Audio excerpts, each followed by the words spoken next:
Thank you to all. So now we are starting at this time our webinar, a webinar organized by the Global Campaign on Military Spending in collaboration with the AEPF, the Asian European People's Forum, organized also in collaboration with the Office of IPB in Barcelona that works together with the Centre de l'Art for Peace Studies. And said that we're going to introduce our speakers and also to introduce the webinar before with all the content that we're going to have. Here we are all alive, the 5 speakers that finally we are going to have, and also we are having our representative from AEPF in this seminar, that is Cuong Dong, and myself from GCOMS, from IPB. And also you can see in the screen the rest of the speakers that are going to be introduced by Cuong. First of all, I have to say that we are going to use no more than 1 hour and a half. We need to fit to the time that we have for all of us. So that's important that we use for our presentation the time that we have foreseen. And then thanks a lot to all the people that is now connected. Thanks a lot to all the organizations helping to the organization to organize this webinar. Also the support of the Barcelona Town Hall for the support to the campaign GCOMS and the APB office in Barcelona. And then also thanks a lot to all the speakers that we are from different places in the world, from different parts of the world, from Asia to America and passing through Europe. So I think that is a very international and global webinar, and we are very happy to have all of you on board. Thanks a lot from our side. And to don't use more time, I give the floor to Cuong. Cuong, go ahead. Okay, thank you very much, Jordi. Dear friends, first I would like to provide a brief introduction, a very short introduction on the AEPF, Asia Europe People's Forum. AEPF is a biannual People's Forum. It is also a continuing network linking Asian and European NGO and social movement. Starting in 1996, we have experienced 12 AEPF in Thailand, in the UK, in South Korea, in Denmark, in Vietnam, Finland, China, Belgium, Laos, Italy, Mongolia, and back to Belgium in 2018.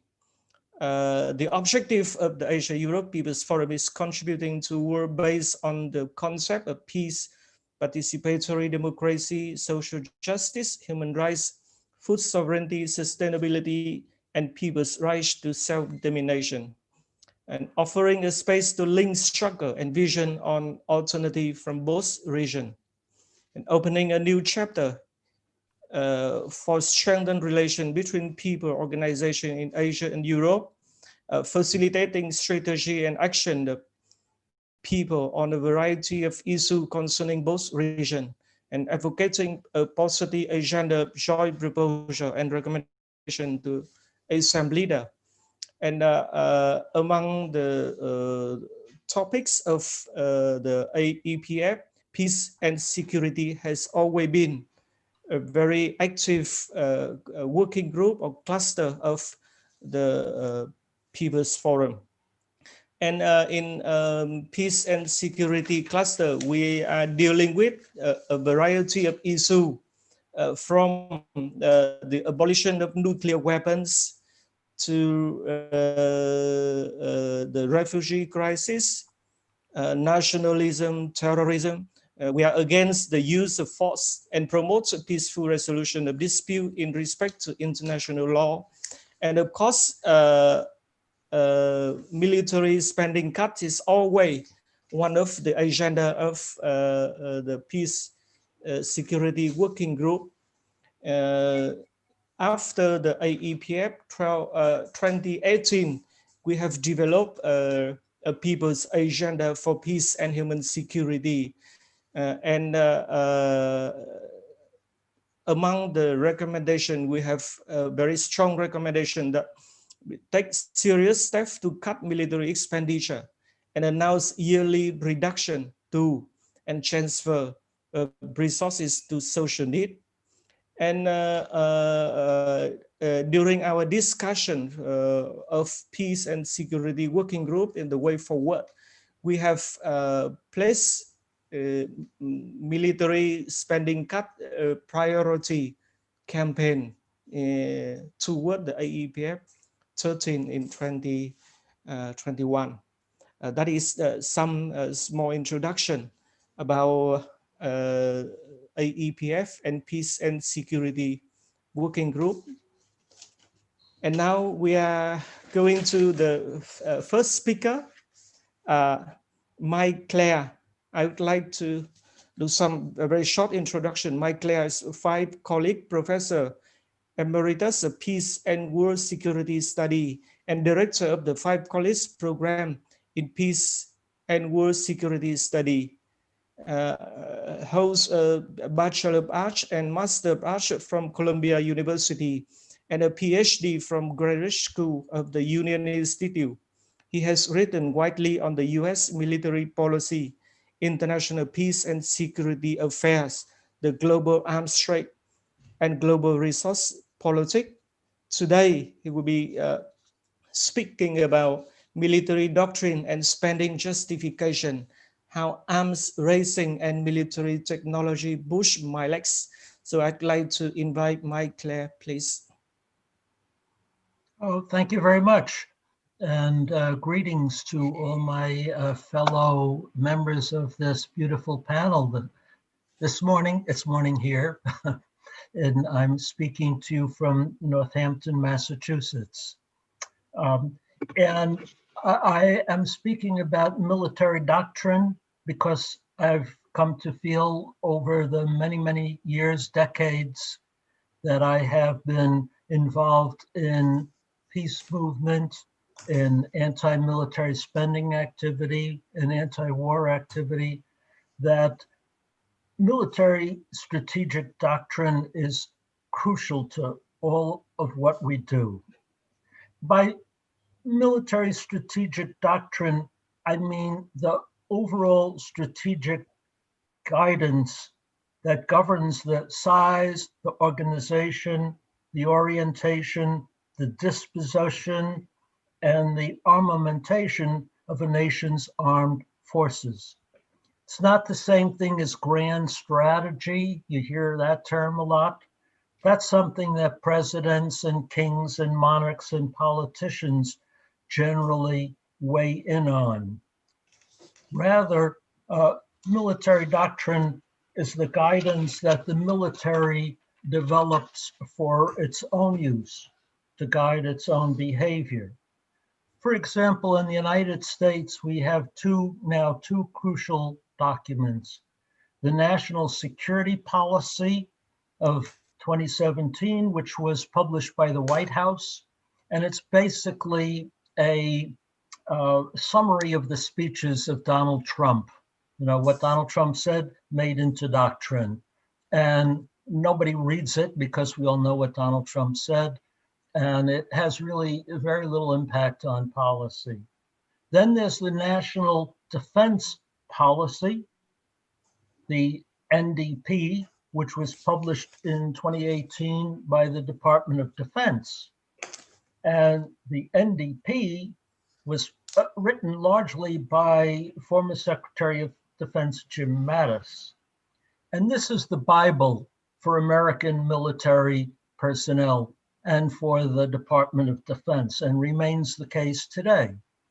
And no statement written by any military official in the United States or any Pentagon official begins without reference to the National Defense Policy and what it lays out, their transition from counterterrorism as the main focus of American military policy to what is called great power competition. And I'll talk more about this. So I begin by just saying something about what strategic doctrine is. And I want to say three more things about what we need to know about national strategic doctrine. First, it has enormous influence on the orientation and the deployment of a nation's armed forces, including when, where, and how they are likely to go to war and against whom. This doctrine is used also to rationalize the weapons that a nation buys and in what quantities. And once you buy into the doctrine, once you accept the doctrine, it's very hard to be persuaded to cut back on a weapon or on the quantity of weapons, which is why we so often lose the fight in Congress and in Parliament, because if members of Congress or Parliament have bought into the doctrine, you can't persuade them to give up a weapon, because the weapon is part of the doctrine, and they won't give up the doctrine. So you're going to lose the fight over the weapon or the budget increase. So doctrine has enormous influence, and it's very hard to resist. Second thing is a nation's military doctrine doesn't change very often, usually once in a generation after a major war or a world-changing event, like the end of the Cold War. In my lifetime, I've witnessed maybe 2 or 3 of these, from the end of the Cold War to the era of American supremacy or unipolarity that lasted from 1991 to 2001, with the beginning of the global war on terror. And with the global war on terror, everything shifted, because the new doctrine was that the US military was going to be 100% devoted to fighting terrorists around the world. So everything followed from that. And now we're undergoing a third major transition from the global war on terror to what they call great power competition, or you could call it tripolarity. And what this states is that for the indefinite future, the US is going to be involved in a military competition rivalry with China and Russia, and everything that is going to follow from that. Every weapon that's purchased has to be satisfy the need to be useful again in a war against Russia and China.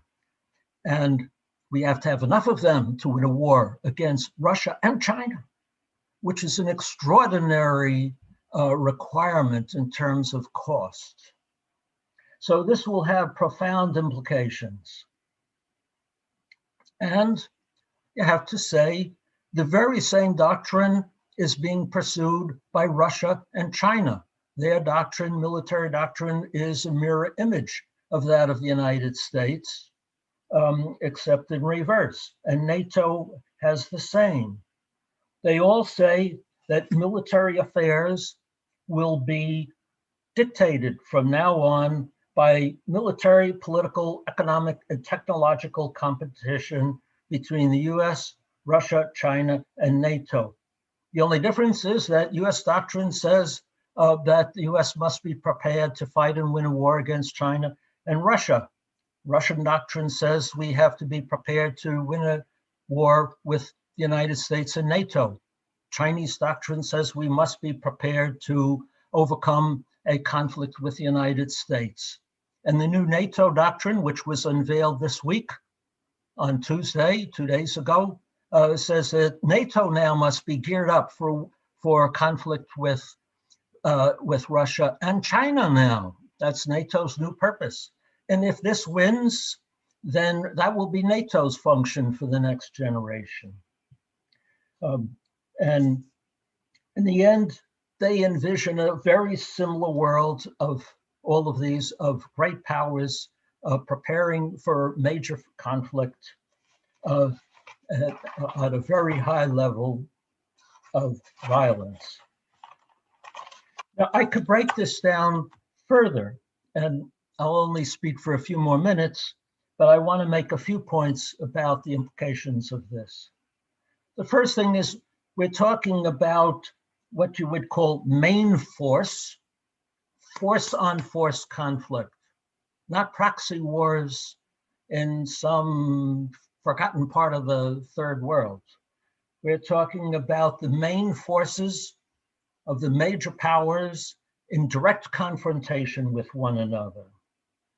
We haven't seen, and that's what the doctrine calls for, gearing up major tank forces, sea forces, and air forces in a clash with each other. This kind of warfare, we haven't seen this since the Cold War, and now there are 3 major powers that are organizing for this.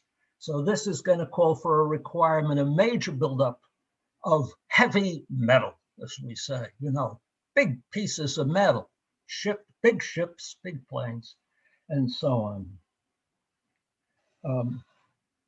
We haven't thought about this kind of war in a very long time. We've thought about skirmishes, proxy wars. Now we have to think about frontline battles in Europe with thousands of tanks and thousands of planes and ships. The second thing to think about that this calls for, this doctrine calls for, this is the area where I'm focused now, is the mobilization or the utilization of the most advanced technology.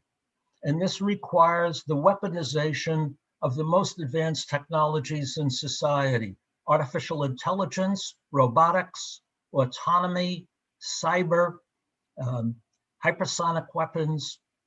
And this technology must be extracted from civil society because that's where this technology exists. So each of these countries must mobilize the civil society. Science and technology and universities must be militarized. And that's happening in China and Russia and now in my country, and will happen in Europe too, where they'll conscript in some form or another tech scientists in universities to turn their scientific innovations into weapons of war. And this is happening at a very rapid rate, the robotization of war and the utilization of artificial intelligence, because the major powers believe that whoever masters these new technologies will prevail in war. And a third point that we have to remember is that these countries also believe that nuclear weapons are usable instruments of war. No longer, they're not talking anymore exclusively about second strike, massive retaliation, as in MAD, mutual assured destruction. That was then.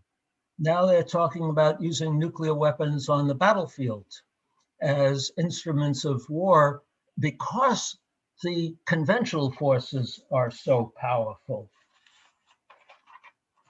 And one other point, forgive me 1 minute.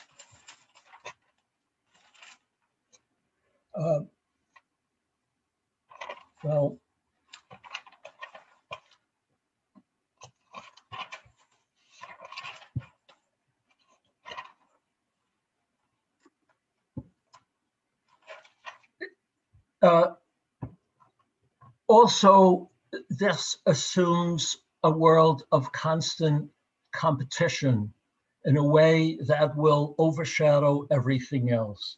Now, it's going to be very hard for us to resist this shift, but I think it's possible. And that's what we have to think about today. So I will finish with some thoughts about what do we say in resisting these doctrinal arguments? what about force-on-force warfare? This is now, what the Chinese and the Russians and the Americans and NATO will be gearing up for. I think what we have to say about it, that any such actual engagement between the main forces of the US and NATO and Russia would be utterly catastrophic, or a war between US naval forces in the Pacific and China, which would include strikes on the Chinese mainland, would be utterly catastrophic.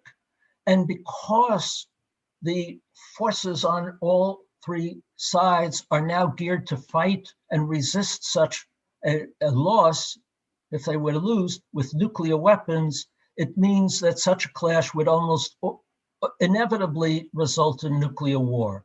In other words, we're talking about a war that would inevitably start World War III and nuclear Armageddon. In other words, it's utterly absurd. You cannot win a war of this nature. They will only lead to Armageddon. So we have to expose the folly, the absurdity of planning for a war that can only result in mutual annihilation. And talk about what and raise what are the alternatives are, like a new version of the Treaty on Conventional Forces in Europe. Because the thought of another major war in Europe, to think that this could be fought, this is utter absurdity. It's an insult to the morality of everyone. What about the emerging technologies? Here, I think we have to say, think back to the utilization of nuclear technology in World War II, where scientists unleashed this phenomenal technology without knowing what they were doing with it. It's the same thing with artificial intelligence, robotics, and these other technologies. Maybe they have a use in civilian society, possibly, but to take these untested technologies and use them for weaponry is without years of testing and demonstration that they're safe and they can be controlled by humans. At this point, you speak to the top scientists in the field, and they cannot guarantee that a AI-driven weapon will be safe and can be controlled by humans. Now, they cannot guarantee that at all. Here's the argument. There is not a single self-driving car on the road anywhere in the world that is safe. And it is unlikely that there will be safe self-driving cars for years to come. They just can't make artificial intelligence smart enough to drive a car on a major highway anywhere in the world without an accident.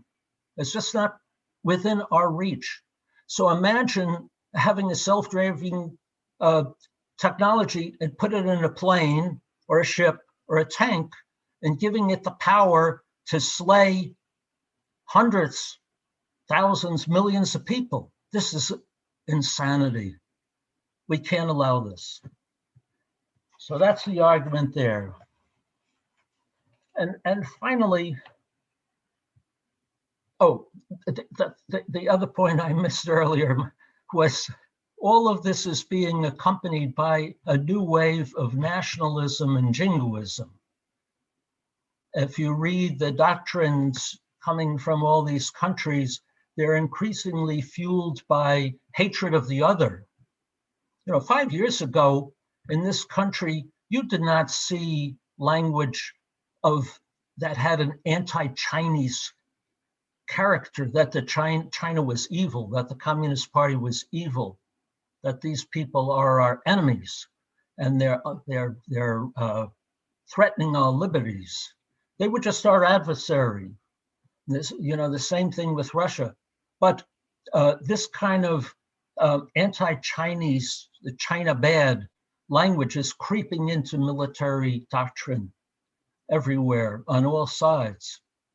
And everybody who's listening must go out and get Christopher Clark's book, The Sleepwalkers, How Europe Went to War in 1914, to understand what happens when you unleash jingoism and ultranationalism on the world among great powers armed with nuclear weapons, and to know what the outcome of that is going to be.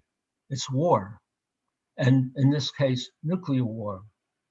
And in the present circumstances, this is insanity. So to conclude, we have to learn to study military doctrine with a critical eye. We can't just leave this to military experts. This has to become part of our research. What does the doctrine say, and what are the implications? And secondly, we have to identify the inconsistencies, the contradictions, the dangers, the risks that these military doctrines include. And we have to contest their legitimacy in parliaments, in Congress, in the media, because otherwise we will lose the battle on all of our other issues like military spending. We have to challenge these doctrines of great power competition that are otherwise going to sweep over and push us from our goals. So I'll stop there.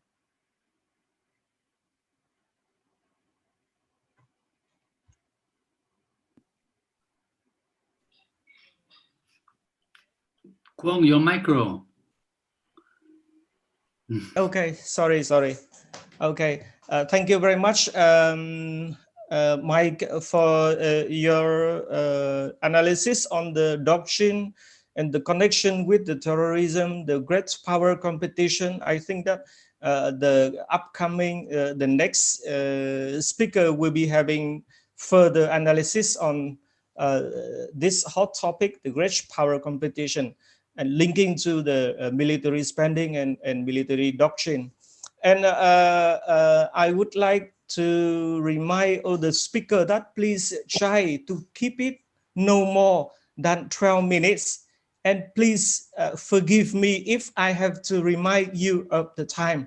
When you have 3 minutes, three remaining minutes, I will be reminding you. Thank you very much. And now we are,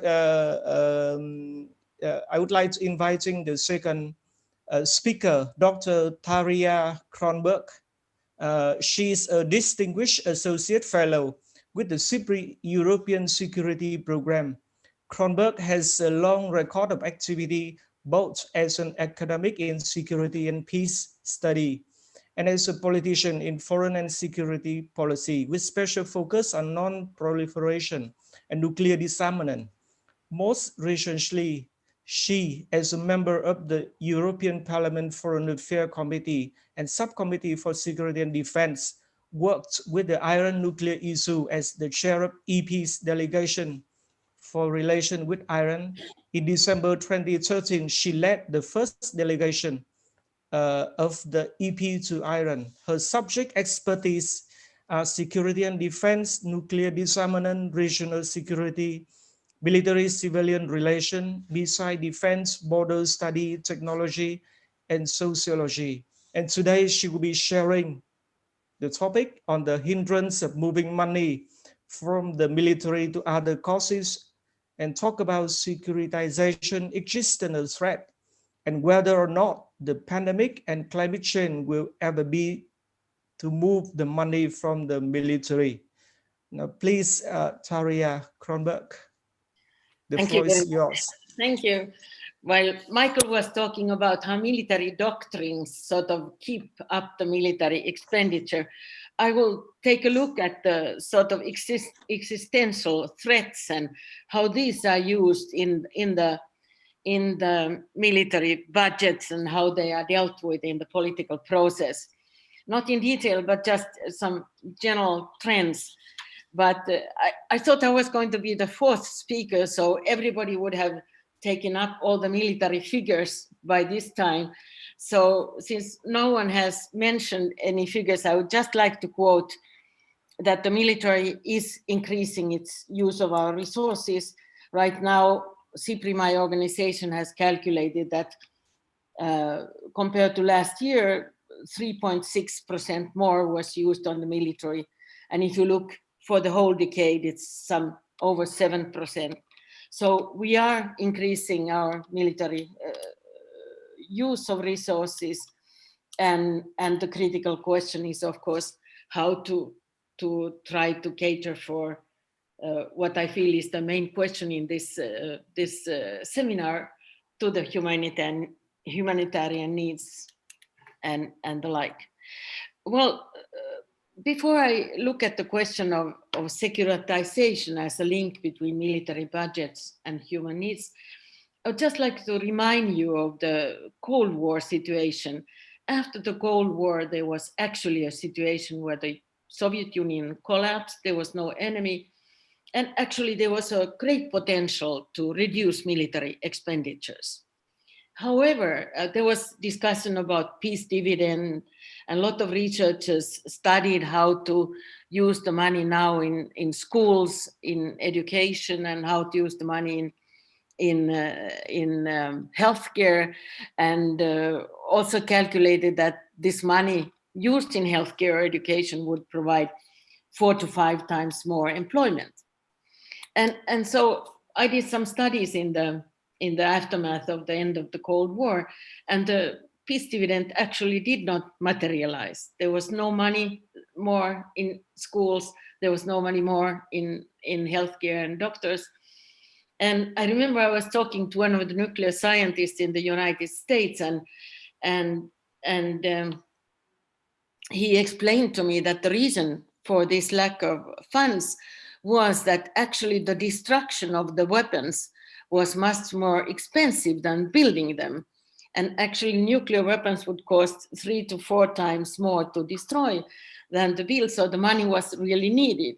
And when I asked how come it is so expensive to destroy these weapons, this nuclear scientist, he raised his shoulder and he said, well, we never thought about it. So the scientists actually never thought about it, that actually the weapons would be destroyed at some point in time. Well, even after the Cold War, when thousands and thousands of nuclear weapons and other weapons were dismantled, there was no lowering of the military expenditures. That did take a long time to cover up. And so the question is, what about today? Where are the links today, and what can we do today? Here I would like to introduce the concept of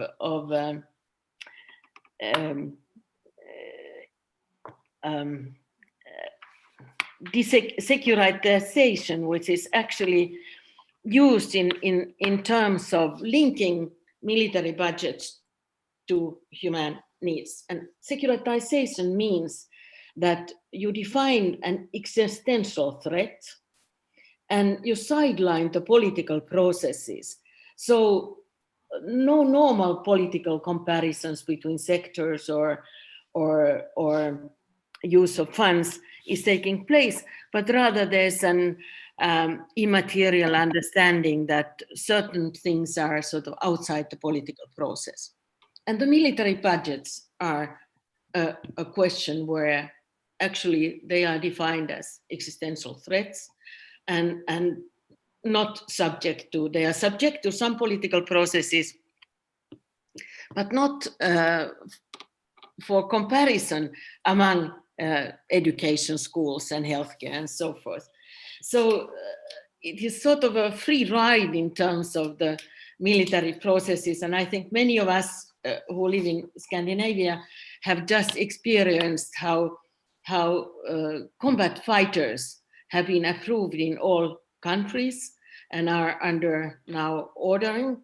And for example, for the Peace Union of Finland, for which I work also, we only could use the question of postponing the orders rather than saying, do we really need these fighters, and should we not discuss what are the other needs of society? Now, there has been lately a discussion on trying to move the money from the military to other fields. Climate change has been the obvious case. I'll take a look at that. The pandemic has been a second obvious case, and poverty has been a third case, which has been brought up in terms of how could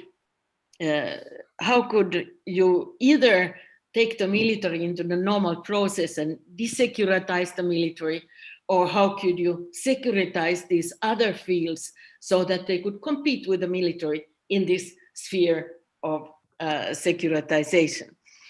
So if we first look at climate change, it's obvious that here humanity could avoid two catastrophes at the price of one. Money could be moved from the military to the, and particularly the nuclear sector, to the prevention of climate change. And this would have double effects in terms of preventing climate change and preventing maybe even nuclear war.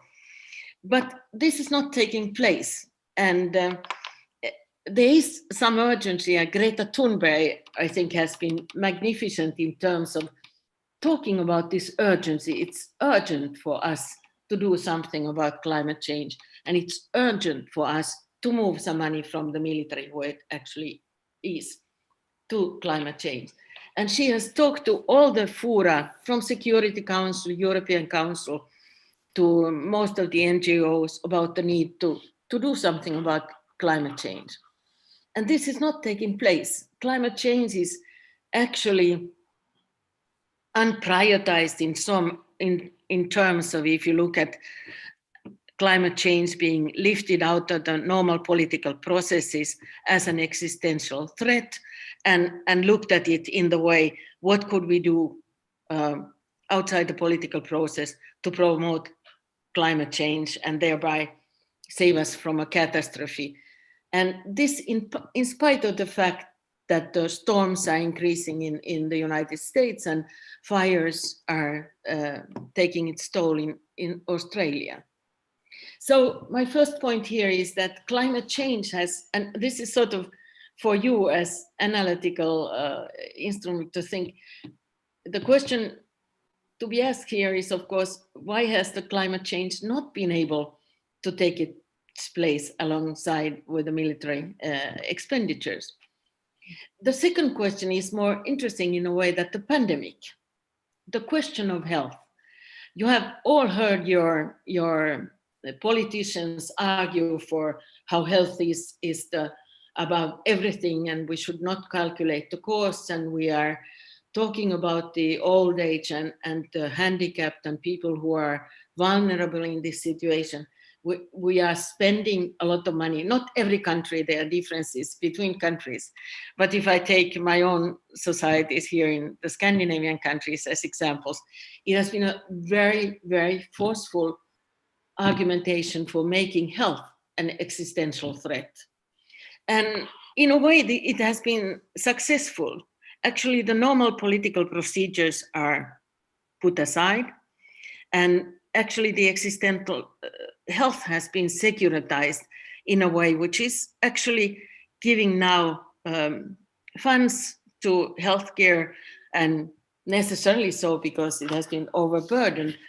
But also, and CIPRI has documented this now, that the pandemic has actually also reduced military costs. So actually the military costs can be reduced in case there is an existential threat that is being securitized in society. The third case is poverty. I think many of you have seen how in the context of the millennium or other contexts, it has been calculated how much, or actually how little, money would be needed from the military to eradicate poverty in the world. And poverty is right now increasing. We see the effect of the pandemic, it's not evenly distributed, but it is increasing poverty. Poverty so far has not been defined as an existential threat. It has not been securitized. It's not outside the normal political procedures. But the question, and this is my final point, is that could poverty be securitized? And there's some people who are already talking about it, that there will be so many conflicts in terms of poverty after the pandemic, that this will result in mass demonstrations and maybe even be a threat to societies, so that poverty may be one of the next themes that may be securitized and thus present and sort of a way to actually get resources, maybe even from the military. So it's a balance in a way, and there are two ways. First of all, in order to get the military into the normal political process, where it could be compared with others, would be a process of de-securitizing the military, and on the other hand, raising other fields in the society by securitization to existential threats they can also provide. I'm all finished. Thank you.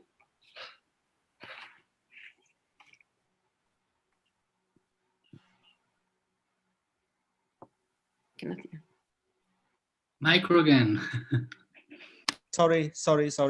Thank you very much for keeping the time. And also thank you very much for a very comprehensive speech about the military spending. And we can see that the COVID-19 pandemic not only increases poverty, but maybe also increases military spending. And now we are going to invite the next speaker, Dr. Jordi Bello. Dr. Bello is a Filipino academic and engaged scholar who was awarded the Reich Livelihood Award, whose website describes him as one of the leading critics of the current modern economic globalization, combining the roles of intellectual and activist. Dr. Bello is also a fellow of the Transnational Institute and is a columnist for Foreign Policy in Focus. In March 2008, he was named Outstanding Public Scholar for 2008 by the International Study Association. Today, he will be speaking about the US-China strategic balance. And I do hope that you can make some prediction of the US-China relation under the Biden administration. Dr. Jordi Bello, the floor is yours, please. Okay, thank you. Can you see me? Yes. Okay, I will, just a second, please. I am, yes, I have a slide presentation. Let me just first open it up. Just a second, please.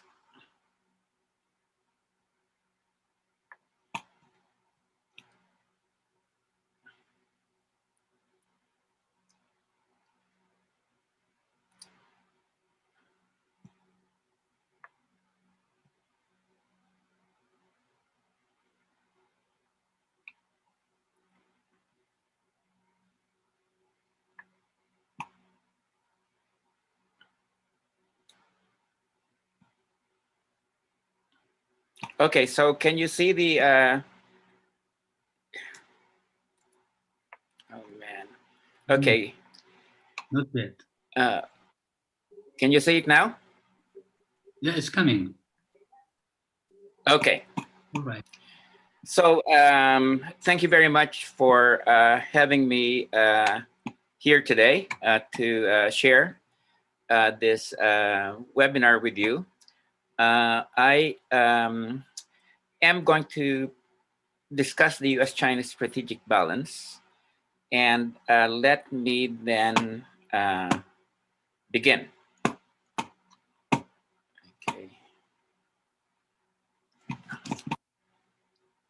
Okay, so there are great worries today that the conflict between China and the US will not simply stop at being a trade war, that it could at some point spill over into some form of military conflict. It is increasingly clear that there are elements in the Biden national security team that, like Trump's people, feel that the United States must take a harder line towards China. This is not surprising since many of these people served during the Obama administration, who in fact participated in the formulation of Obama's pivot to Asia strategy that was meant to contain China. Also, there are many influential neoconservatives who supported Biden because they felt that Trump's foreign and military policies were incoherent and harmful to US global interests.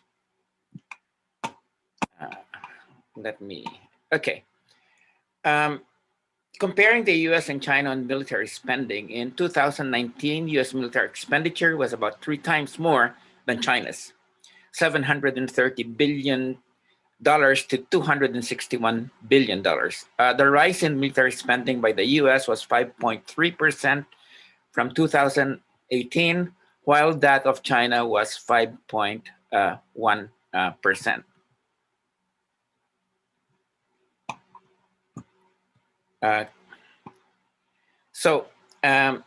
The US National Security Strategy paper issued in 2017 that was mentioned by Mike characterized China as a, quote, near peer competitor, unquote. I think this is patently false if we use objective indicators. First of all, in terms of nuclear weapons, Beijing has a relatively small nuclear force that is guided by a no first use doctrine, focused on deterring a potential aggressor via the maintenance of a second strike retaliatory capability.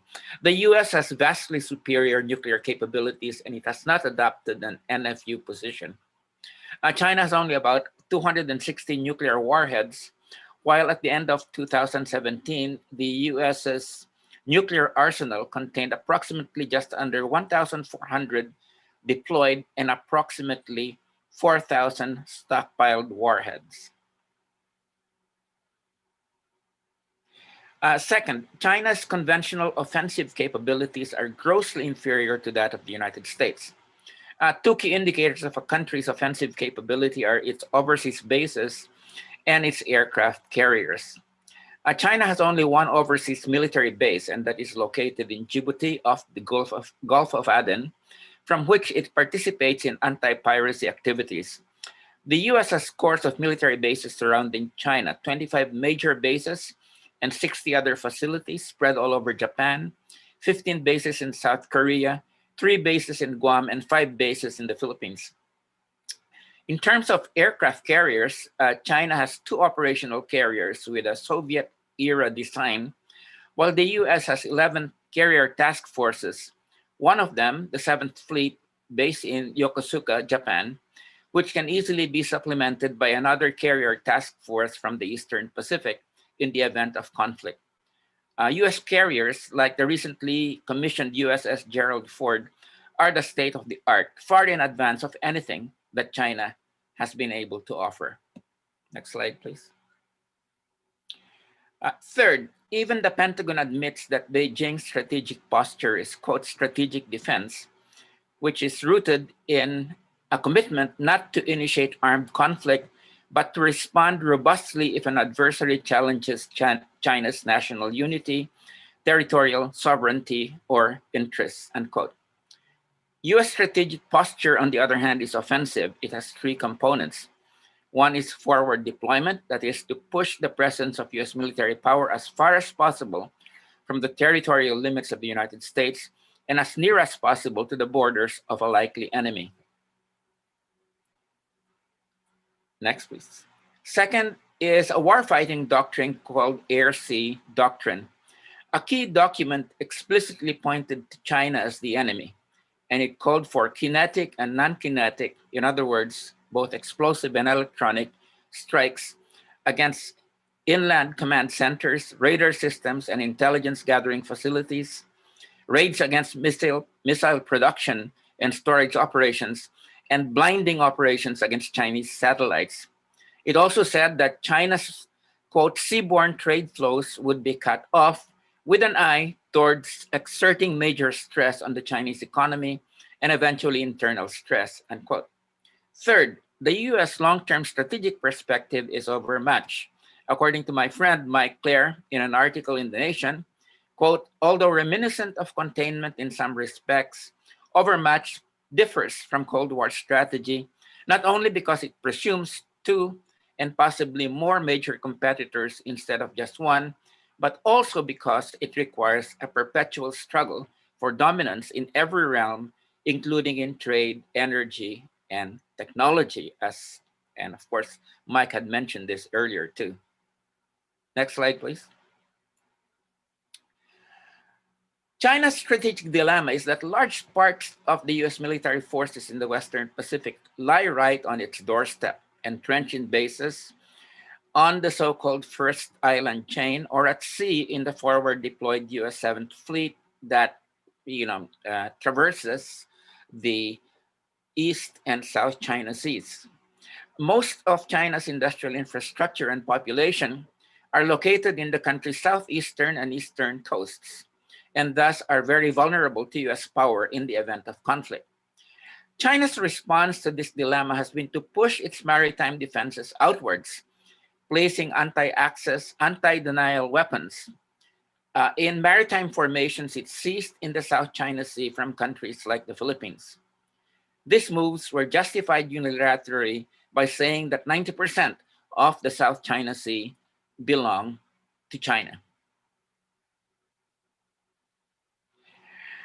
Three considerations. One is that US-China jockeying for position and power in the South China Sea is creating a very explosive situation where a mere ship collision can escalate into a higher conflict since there are no rules of the game except an informal balance of power. And we all know that balance of power as a regulator of conflict is quite unreliable, as we saw in the case of the European balance of power that resulted in the First World War. And on a visit to Vietnam while I was still in the Philippine Parliament in 2014, which, by the way, Cuong hosted with Madam Bin, the Vietnamese authorities were very, very worried, in fact, about this very unpredictable situation whereby a mere ship collision could escalate into some form of higher conflict.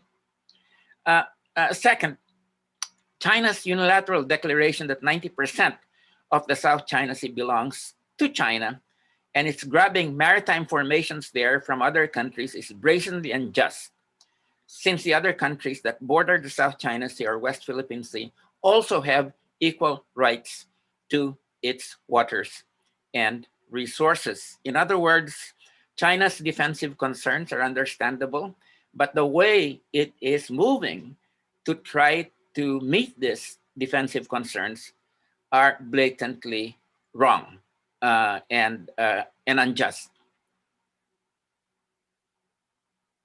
Third, in my view, the only viable solution to conflicts in the area lies in multilateral negotiations among China and the Southeast Asian countries towards demilitarizing and denuclearizing area that would demand compliance from third parties like the United States.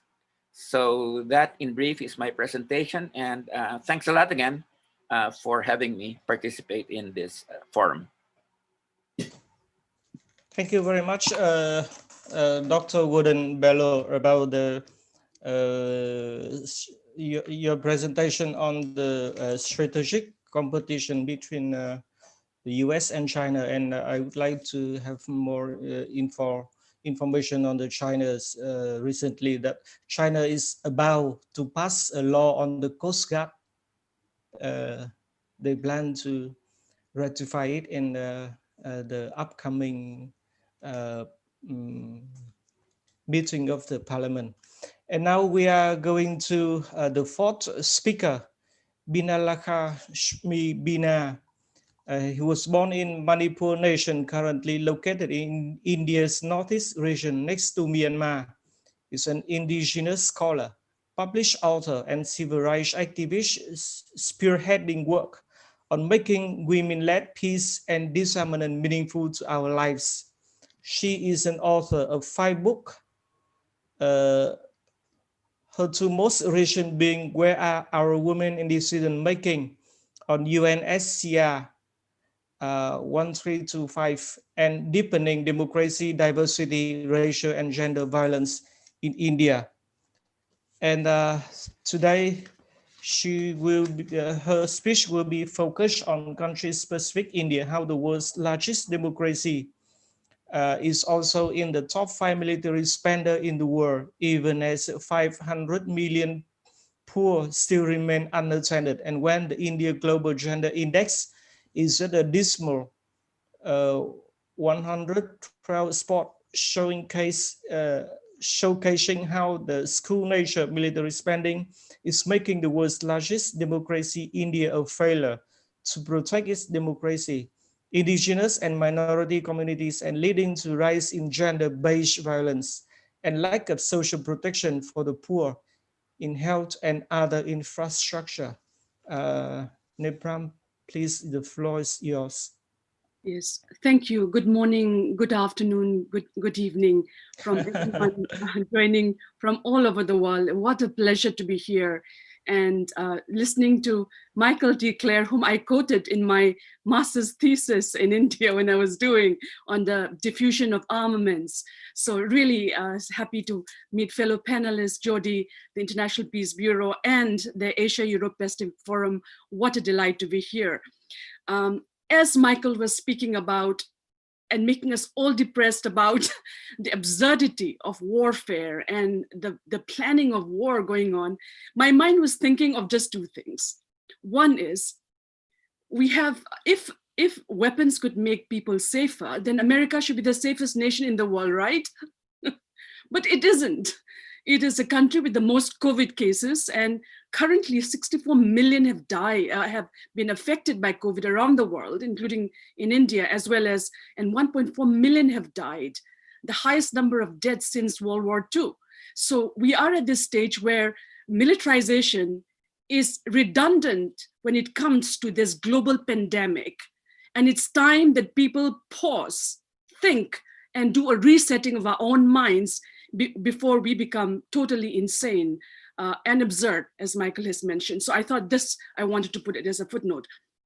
And today I would like to speak on, today's theme was on military spending and global insecurity. I would like to paraphrase as, military spending and community insecurity.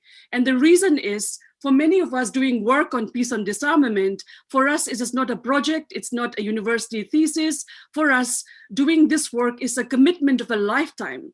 I myself was born, as Kong said, was born in Manipur, indigenous nation in the northeast of India, bordering Myanmar. This is the region home to one of the South Asia's longest running armed conflict, where we have a martial law in this part of the world. If you think India was the world's largest democracy, let me puncture it by saying, how can a world's largest democracy impose a martial law on an indigenous lands? And I just also wanted to take a moment to recognize the indigenous people's land wherever we are today and wherever we are speaking from. So this part of India, where I come from, has seen heavy militarization, more than 300,000 troops of the Indian Armed Forces, and more than 50,000 people have died in this 7-decade-old conflict, which India, world's largest democracy, has actually hidden from the world. I was born there, I was raised there. For us, militarization and the amount of money spent in military, we see more men, military men in fatigues, than we have more military camps than hospitals in Manipur. We have more, 350 military camps. So the whole way in which, for us, communities, indigenous communities, are facing the militarization by nation states on our lives, on our bodies, on our villages, is something that we have grown up with. So this is where I would like to say, in the northeast of India, Manipur, where I come from, there is a very lot of counter-insurgency operations happening. Every hillock in Manipur that I grew up is now militarized. It's a military camp. Many of our archaeological sites are military sites. And many of our places like Loktak Lake, where we go for picnicking, have also huge military camps. So everywhere that we go, this is how many of us have been raised in a state climate of fear and militarization. So, and not only that, India has also put what is called counterinsurgency schools in my part of India, in this in Bairingti in Mizoram. So, and where United States troops, Malaysian troops, troops from other parts of the world come, including Israeli troops, to learn counterinsurgency operations. This is how our indigenous lands and have been completely, galvanized in this.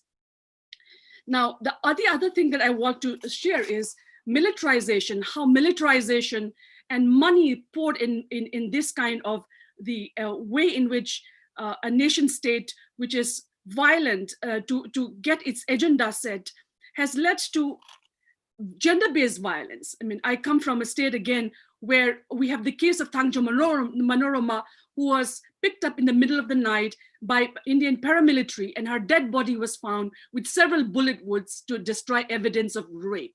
We have Kalpana Chakma's case in Chittagong Hill Tracks, where her bodies cannot ever be found. So in many of these militarized areas, the gender-based violence on women is so real, and it is continuing day in and day out, even today as we speak. We resist it, and we have strongly felt that this is, again, a part of the militarization of our lives, which has not been given the due importance. Now, what is also interesting is, in my part of the world, we're talking about, we are currently in a rising COVID stage. Northeast of India had literally like 0 case of COVID. Manipur had 0 case of COVID in March. And then now we have hundreds of thousands of cases. And the military areas, barracks, were the epicenters of the breakout of COVID-19, which then spread to many indigenous areas in the Indo-Burma border. Just to say how even this issue is affecting our lives in a big way. The other thing is, I was at a convening and in which it talks about wherever there are military territories, military spots, there's a lot of contamination. We have a lot of not just to talk about at the Indo-Burma border, we had 88 casualties of landmine casualties. And then we had on the Indo-Pakistan border where 3 to 4 million mines have been put. So many of these parts of our world and territories, in the real time is something that we are constantly grappling with. Now, in terms of how it has impacted our lives, it has impacted the lives of women and children, it has impacted in Manipur, has this kind of, as I mentioned, the northeast of India, which has been militarized, weaponized. In my state, Manipur, we started the Manipur Women Gun Survivors Network to help respond to 20,000 women whose husbands were gunned down in this violence, just gunned down, shot dead. Young men between the age of 19 to 40 are suspects. We have a case of 3 to 4 killings every single day. Now with COVID, it's compounded, not just a conflict, which is already current there, but with COVID, it's as if our lives will not be protected at all. So we are living, for us, when we're doing work on demilitarization, it is about our survival, and it's a need for that. Now, just to come back to India, where we are, and in talking about, usually, many of us in this group are listening to, you must be practicing yoga. India is a land which gave yoga. It's a land which gave Gandhi to the world. But right now, what is this nation for which the UN celebrates 2nd October, Mahatma Gandhi's birthday, as International Day of Nonviolence, is doing to itself? We are now the world's 2nd largest importer of weapons after Saudi Arabia. We are now the world's 3rd largest military spender in the world after United States and China. And we are now planning to spend about $620 billion by 2020 to be able to manufacture weaponry. India is actively engaged with Israel, with Japan, United States in artificial intelligence technology. Our lives are being surveyed. We have drones, we have all of these, our lives surveyed in a way. You talk about China, but people think India is a democracy and do not. But India is also becoming what is called an autocratic electoral autocracy, not a democracy anymore, with 2014 elections, with the coming of the BJP government. So they are now boosting more into militarizing the nation. of Hindu nationalism, militarization, and nation building, in which many marginalized communities have been left out and trampled upon in this process. So let's see this. So I shared with you that India is the second largest importer of weapons in the world. We are topping in weapons list in all of it. Let's see, take the opposite. In global gender index, where are we? We're 112. In the World Corruption Index, we're in the 90s. In terms of hunger and poverty, we are in the last nations of the world, taking care, malnutrition of our children, and the highest in the world. And a nation which has more than 500 million poor continues to spend 5% last year in the last budget. India's military expenditure is rising day in and out. We have a military industrial complex under BJP government right now, which we will resist, because that's not going to make us safe. India, after America, is a country with second highest COVID cases, with more than millions of cases, and many have died. And so it is not for us done that the money that we pay in taxes is not being used to safeguard our lives, our safety, and security. This is not done, and this is where the resistance of our work will be. Recently, so my final point will be in terms of what are we doing in terms of border, and then before I come to solutions, we now have a very sort of border conflict with Pakistan and China and all of that. And then we also have sort of every time there's an Indo-Pakistan tension, the military expenditure shoots up by 12%. And so, but then India and Pakistan are buying weapons from the global north, because it's the permanent 5 members of the UN Security Council, which produces 88% of the world's weaponry. Let us put this fact straight. While India and Pakistan may fight, who is laughing the way to the bank? Arms manufacturers. It's important to call a spade and to realize how come developing world, for every $1 of aid given to the developing world, $10 worth of money is meant to make the developing world buy military weapons from the global north. This is the inequality that we need to squash. Talking about India and Pakistan, we also have a very nuclearized border. And if a nuclear war happens between India and Pakistan, 21 million people could be killed, half the ozone layer could be destroyed, and a nuclear winter could affect rains and agriculture around the globe. So what can emanate from South Asia can impact the whole world. And as a result, it is really important how a civil society, indigenous nations, communities who believe has to work together.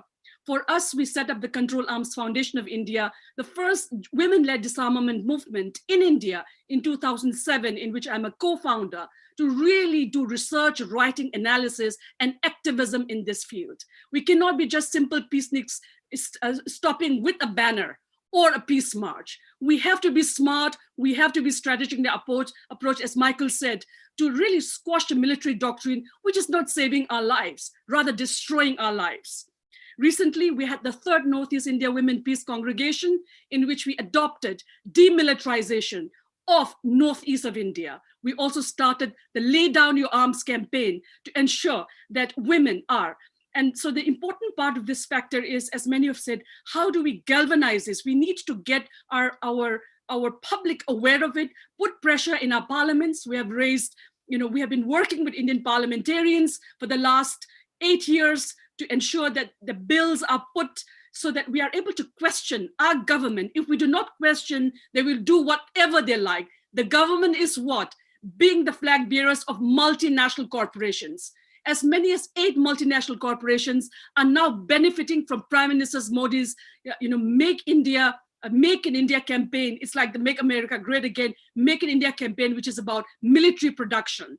Like companies like Hero Cycles, which used to manufacture cycles, are now in arms manufacturing. The Tata Group, which does, consultancy, is now into manufacturing of weaponry. So this is the way in which the multinational corporations, the Adanis, the Ambanis, the Reliance, have been now roped in by the BJP government, and is only helping the rich and the elites. It's not helping millions of Indians, 10 million Indians who walked when the whole country was locked down during COVID.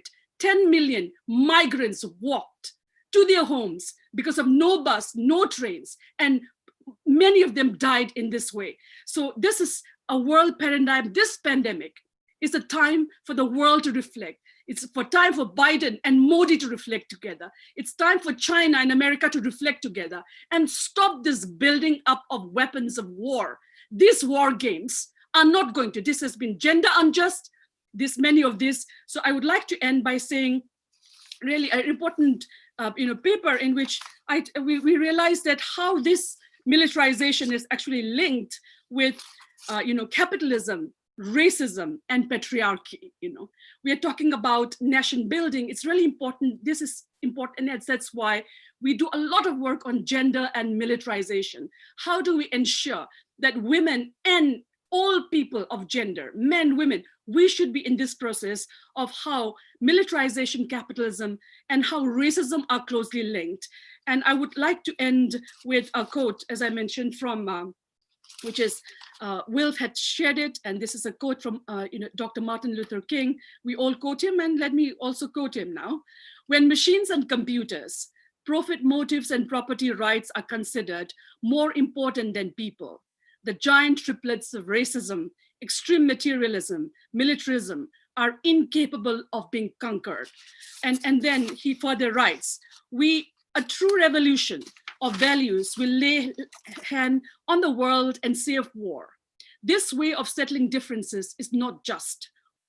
This business of burning human beings with napalm bombs, of fulfilling our nation's home with orphans and widows, of injecting poisonous drugs of hate into the veins of people's normally humane, of sending men and women home from dark and bloody battlefields, physically handicapped and psychologically damaged and deranged, cannot be reconciled with wisdom, justice, and love.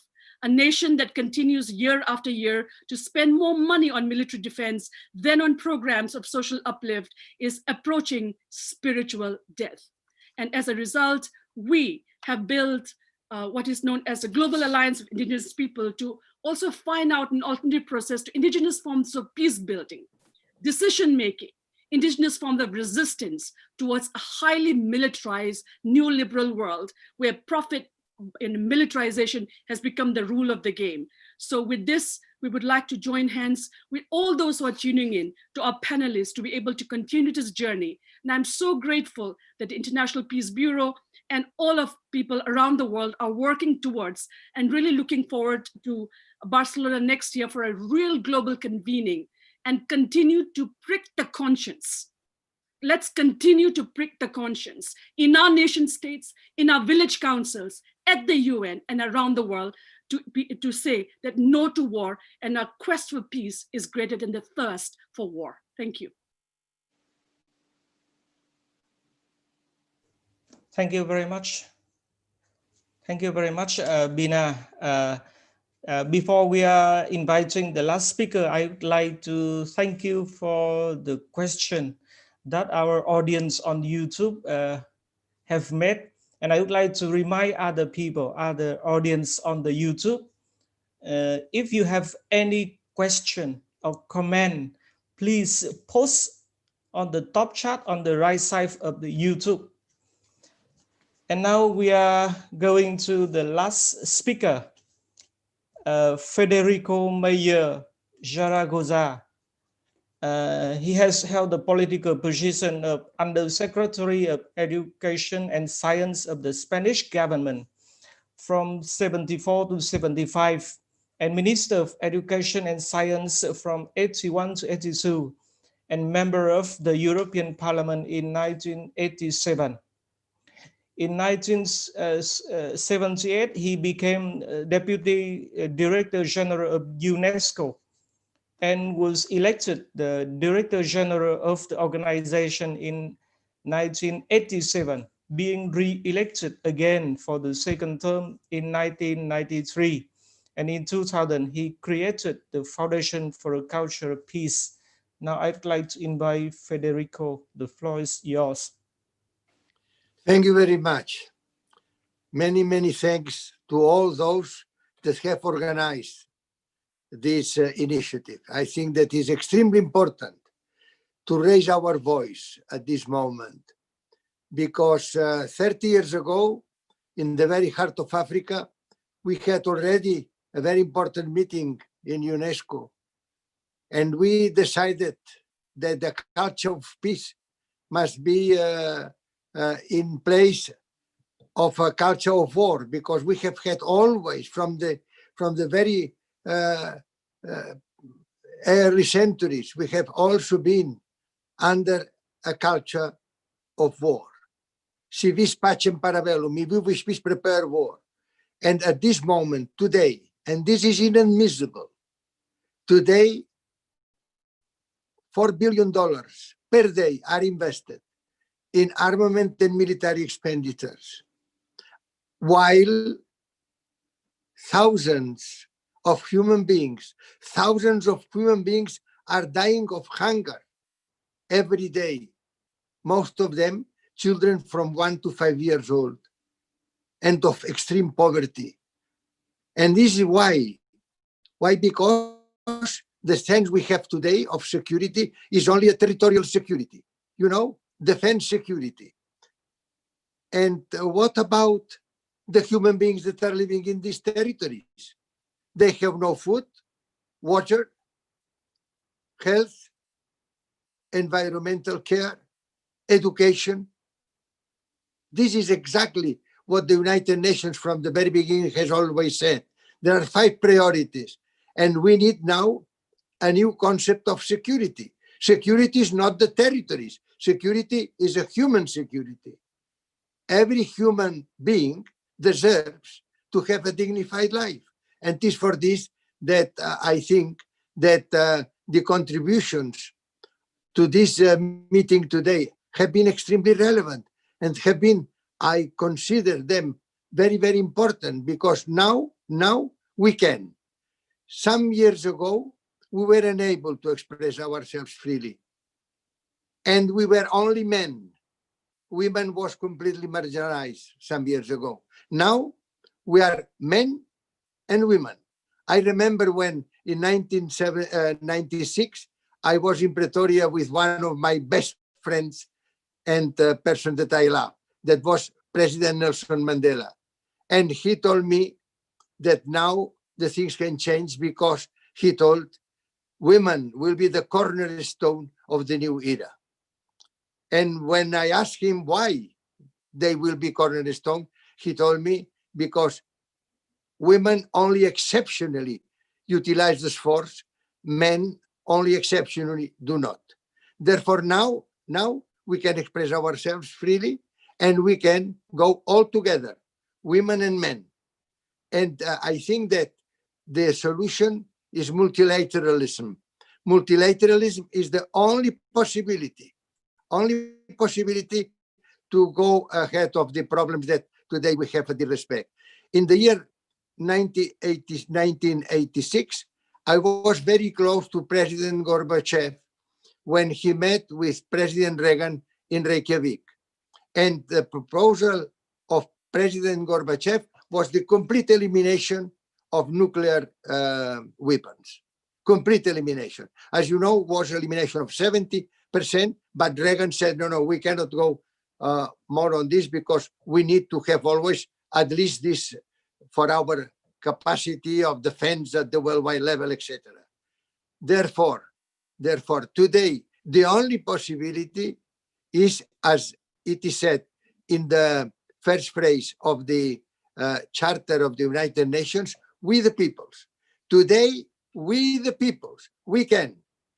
I have enjoyed very much the last intervention, because yes, today we can express ourselves, and we can express ourselves, and we can have an immense claim in the cyberspace.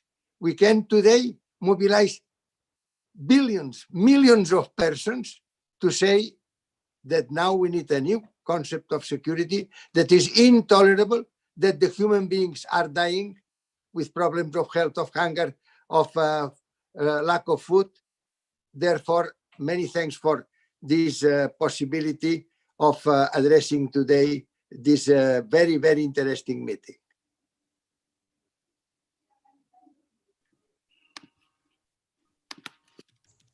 Thank you very much, Federico. And now we are going to the Q&A section, I would like to give back the floor to Jordi. Jordi? Thank you, Cuong, and thanks a lot to all the speakers. I think that it has been very, very diverse, and also going from an analysis of the situation that is hard, the future that we are creating, but also the alternatives that we are proposing, what we have to do, and also the fight that we need to keep from civil society. And that's what is one of the objectives of this webinar, and the main objective of the global campaign on military spending, that is putting all people together in all the world to fight against militarization that is creating all these risks for the security in the future and for peace. So let's go for some questions and answers. We don't have a lot of time as usual for this last part of the webinar, but we need to at least to try to take maybe one or two questions for all of you, or we can put them all together. If we go to the chat that we have in YouTube, we saw some of the questions that would be in some way just to ask to many of you the question of if in this, I would say that a summary could be for some of them, that if this is a question, these three big powers that can fight for the military hegemony in the world, or they want to share it. One question could be, how is India there? Also, how is Europe in this equation? How both of them they can be there, and also what is the responsibility of US, or maybe of Europe, of NATO, I would say, in the response of militarization from Russia, from China, or from India. What we have been done, let's say, wrong in the past that have created the current situation, just to try to let's understand better what we can do in the future. So that would be I think the first main question. And I also would add another question related to that would be about the Shanghai Cooperation Organization, that is the question is, would it be an alternative to NATO? Is it looking to be something like that? And also, if the Shanghai Cooperation Organization would be this other way of balancing the world in two parts, not in more, in two main parts, two main military parts that could take us to a new Cold War, some way, or not, or is something different? That could be the first question for all of you. We can have a round if you want, in the same order that you were intervening, to have a comment related to this approach. So, Michael Klare, you want to start? It would take a long time to do justice to these questions, and I first want to honor the other speakers who joined me, who made very valuable contributions to this discussion.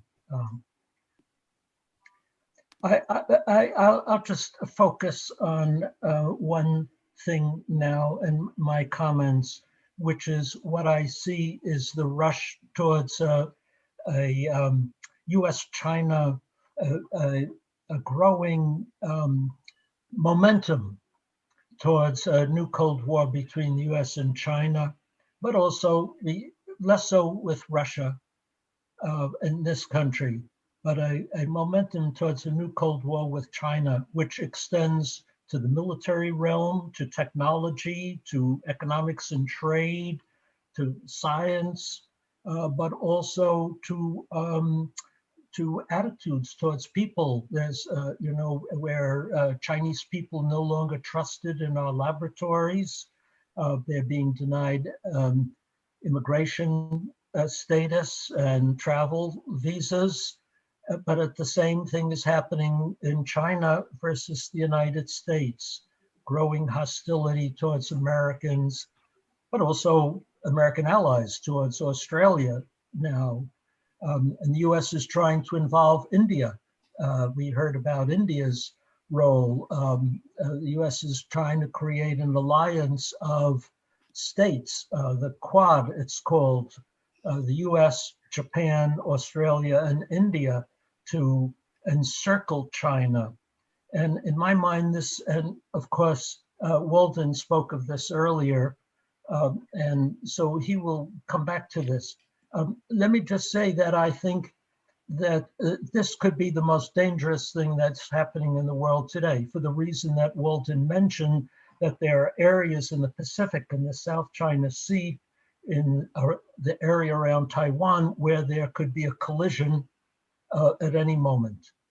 So it's important that we in the United States, I'm working for a campaign for no Cold War with China, but around the world, in other countries, especially in Asia, that the Asian populations, Asian peoples who are neither the US or China, must work to try to prevent their countries from taking sides in this dispute, and work to try to get the US and China to work together, to collaborate on climate change, on COVID, on economic recovery, to work together rather than to move apart and to move in the direction of conflict. And I don't see the Shanghai Cooperation Organization as playing any role in all of this. This is a mechanism for China to establish ties with the Central Asian republics. This is not a significant organization. Thank you. So those are my comments. Thank you. Thanks a lot, Mike. We can continue with Tarja Cronberg. Micro, Tarja.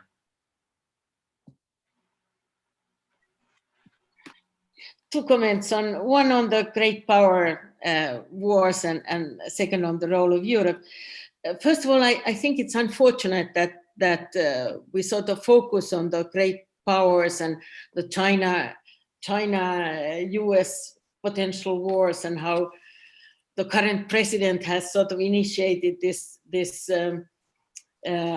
diplomatic conflict. I think there's a need for a new kind of diplomacy, and in a way I think it would be important in the world not focus so much on the great powers and their conflicts, but also look at the small nations that live peacefully together, that actually can manage a few things, and also the countries where women are in power. I think it was very interesting that in the COVID-19 situation, there was this picture of women leaders in the world who actually had solved the problems. They had credibility. They had solved, at least reduced the problems in a way.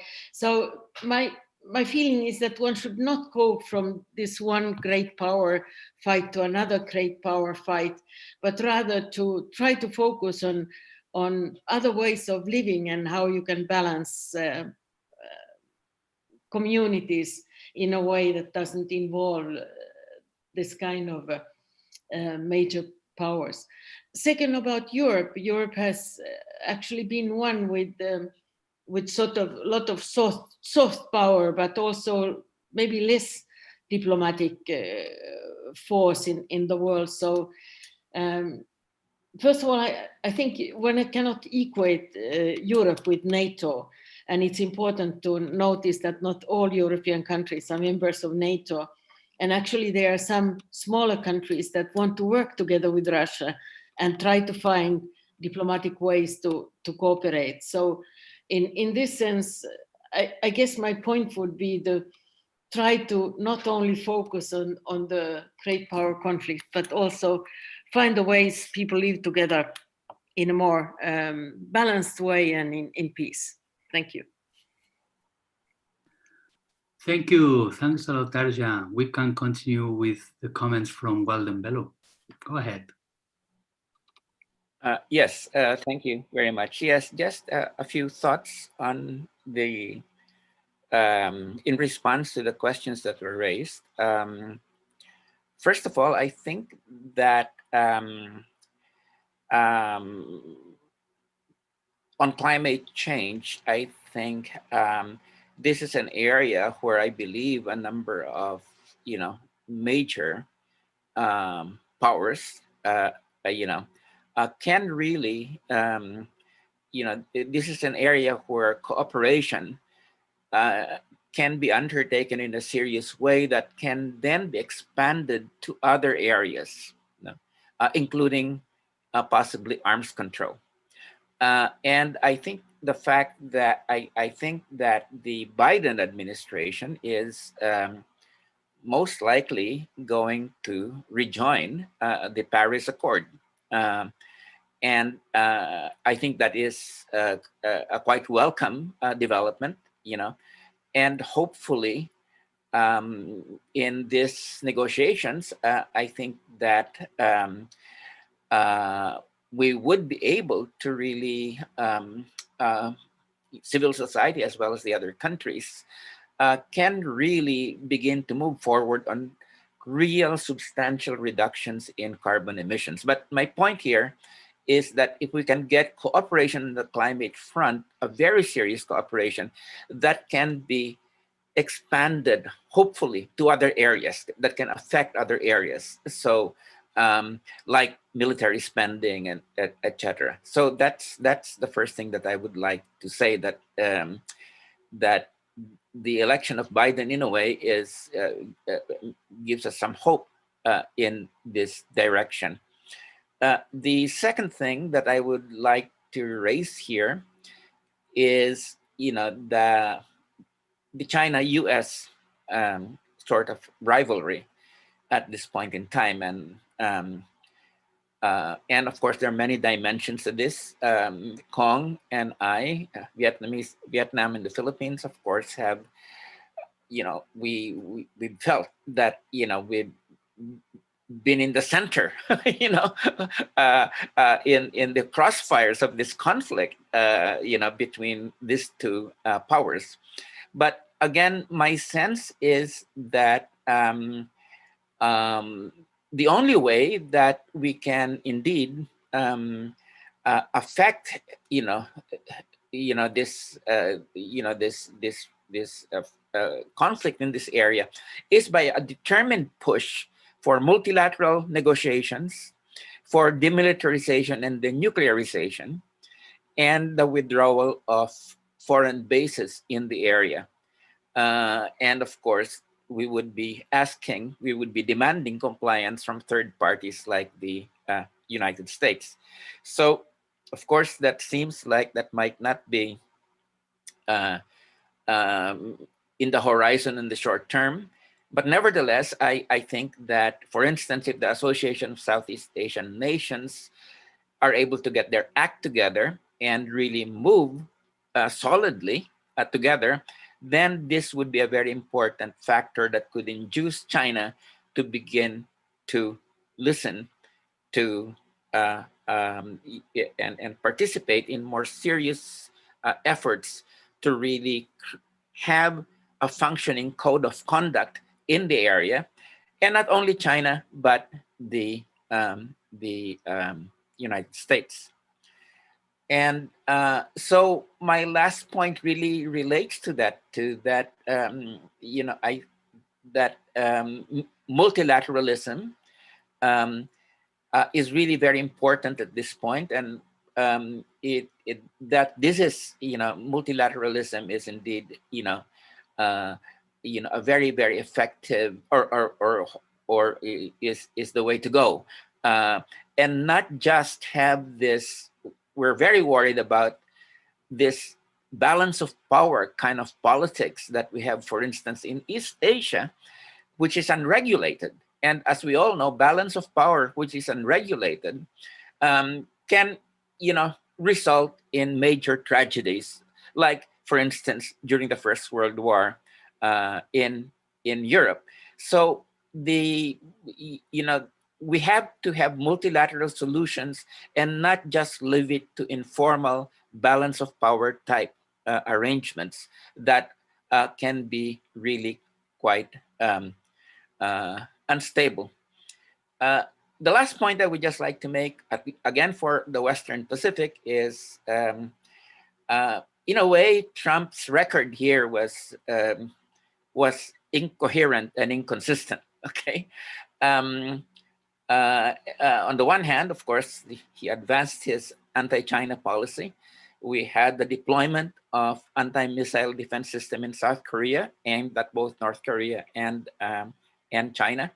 And at the same time, when the US withdrew from the Intermediate Nuclear Forces Agreement, it deployed those intermediate range missiles against China. Okay, and these were major moves that occurred. On the other hand, the Korean Peninsula is safer now because Trump and Kim Jong-un met in a summit. Okay, now whatever else the intentions of Trump were, this certainly brought down the temperature, and for all intents and purposes, I think, ended the Cold War in the Korean Peninsula. And the danger now is that some of the people in the Biden camp might want to move more aggressively against Kim Jong-un. So that's one of the worries that some of us have at this point. So let me just end there. Thank you. Thank you. Thanks a lot, Walden. So now it's time for thoughts and comments from Bina. Bina, go ahead. Jordi, how much time do we have? We can use a few minutes for each, and I think we are closing after. Thank you. I'll be very quick, but I also wanted to drive home certain points, because for more than a decade, for many of us, doing this disarmament work, deconstructing militarization, has been for us a lifelong commitment, and we still are sort of rotating round and round. And this is something, this hyper nationalism, hyper nation states, hyper war-like conditions. We are sick and tired of these rhetorics. We're really sick and tired of this. So let me just then come to the brass tacks. So why is so much of interest in militarization? Why? So we realized, the arms industry, let me call a spade. The arms industry is like 40% of all corruption in trade happens in the arms industry. Of all the trade will happen in the world. There's so much of corruption. Look at India, look at the United States, how many arms scandals have been there. The corruption in the arms industry, the military industrial complex, where former military people become arms agents, whether it's India or America. I mean, it's this whole leak of what we know at WILF, this follow the money, where is it that it is about greed, it's about profit done on the cost of human life. So this is what we really have to sort of puncture the argument in terms of why we are dealing with this. This is not done, Let us call out the massive corruption in the arms industry, which is making people rich at the cost of millions of lives who are affected. The other thing which I would like to see is it's time to define what is national security. In the name of national security, we cannot ask questions as to how much money is spent in arms. We are called anti-nationals for asking questions for which we pay our taxes in our nations. For every $1 the US citizen pays, 55 cents goes to the military industrial complex. Yet you are told, don't ask questions. Why not? If we can trust those people in our leadership to take care of our lives, we won't ask. But they've failed. They've only protected the interests of 1%. So I think we really have to go on it. The other thing is what Cronberg also mentioned. It's really important while we're dealing with all of this, that the involvement of women in decision-making. So many leaders have been like men. Let's give a chance to women to sort of have a feminist foreign policy, and see whether there'll be more warmongering or lesser. And I'm sure it'll be lesser. I was born in a war zone, but I never think I should own a gun. It's a crutch. It doesn't make me strong. It's a weak thing. So I think it's really important that we got to involve women and people of all gender in this process. And my final point is many militarization, many nuclear test sites, many nuclear dump sites are indigenous people's territories. Our lands and waters have been poisoned because of militarization. It's really important to join alliances with indigenous people around the world in our fight for either climate change or for demilitarization. I think it's really, really important. And finally, we need a bottom-up approach towards disarmament. Disarmament which doesn't just come from New York, London, or Geneva, but disarmament led by communities in the Philippines, led by communities in Manipur, led by communities in Northampton, wherever you are, let the community lead a process towards ensuring that our policymakers that we elect are able to speak for us. As Michael said, it's a doctrine. So how do we then start from here and not try to knock on the door when the door is already closed? So I think these are my 5 cents. Thank you. Thank you very much. Now would be time for Federico Mayor to share with us his comments and his thoughts, but we can see that he's not there. So there is no problem. We can, I would say that we are a bit out of time. We were respecting quite a lot the 90 minutes that we had for this webinar. So no much more to say, just to remind you that all this webinar was done for 2 purposes. One is to talk and to share with you the publication of the book Military Spending and Global Security, Humanitarian and Environmental Perspectives that we produced from the Global Campaign on Military Spending for all of you, that Tarja has participated, that we have talked with some of you also about the book in the past, and maybe we can talk in the future for more thoughts written in articles and in books to create this alternative narrative that we need to stop militarization in the world. And with all that said, just to thank to all of you your participation. We are really glad from Barcelona, from the Global Campaign on Military Spending, from the International Peace Bureau, to have had all of you here all together. You know that we have the webinar online now, but that after a few months, we expect to have hundreds of people watching to the video, because we have this double or triple dissemination of these webinars, and it will help to our cause that we all see that is so needed. And with nothing else to say from my side, I will pass the floor to Cuong to close the webinar. Cuong, the floor is yours. Thank you very much, Jordi. I would like to say thank you very much to GCOMS for hosting such a very meaningful webinar. And I would also like to say thank you to all respected speakers who have provided us with profound analysis on the military spending and on other burning issues. I hope that after the webinar, we can also have some kind of documentation, and it will be helping in the campaign in general, not only the webinar. It will be very meaningful parts of the campaign on cutting military spending and transfer the resources to social needs and social protection. So I would like to once again, on behalf of the Peace and Security Working Group of the AEPF, to say thank you very much to GCOMS, to Jordi, to all respected speaker, and to all audience on YouTube. Thank you very much. Thank you. Bye-bye. See you soon. Thank you. Bye-bye.